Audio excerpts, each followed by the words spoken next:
Il est 21 h à Paris. Bonsoir à tous. À la une de ce vendredi, la poursuite des combats dans la bande de Gaza. Les combats entre l'armée israélienne et le Hamas continuent donc de faire rage dans la bande de Gaza et le bilan des victimes palestiniennes, lui, ne cesse de s'alourdir. Le Hamas parle d'au moins 17 487 morts depuis le début de la guerre, à 70% des femmes et des enfants. Olivier Fessol. Et sur le front diplomatique maintenant, le ton monte pour exiger un cessez-le-feu de la part d'Israël. Le secrétaire général de l'ONU, Antonio Guterres, a convoqué une réunion extraordinaire du Conseil de sécurité de l'ONU pour parvenir à un vote en ce sens. On va l'écouter.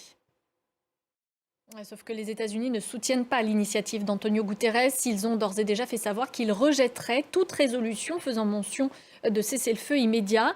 Asni Abidi, bonsoir. Vous êtes directeur du Centre d'études et de recherche sur le monde arabe et méditerranéen. Quels sont les arguments des autorités américaines pour justifier de ne pas soutenir une résolution en faveur d'un cessez-le-feu immédiat ?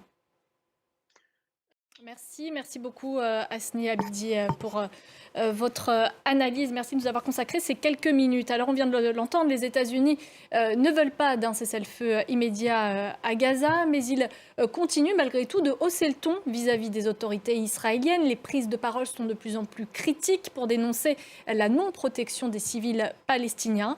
Or pour l'instant, l'État hébreu semble insensible aux pressions extérieures. Ludovic de Foucault.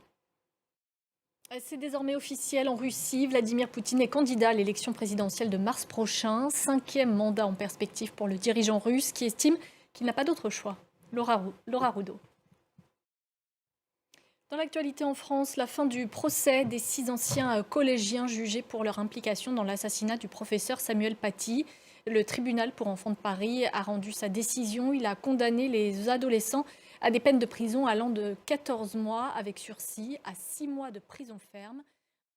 Toujours en France, la visite à Mayotte d'Elisabeth Borne, elle est venue faire le point sur la situation alors que le département fait face à une grave sécheresse et une pénurie d'eau.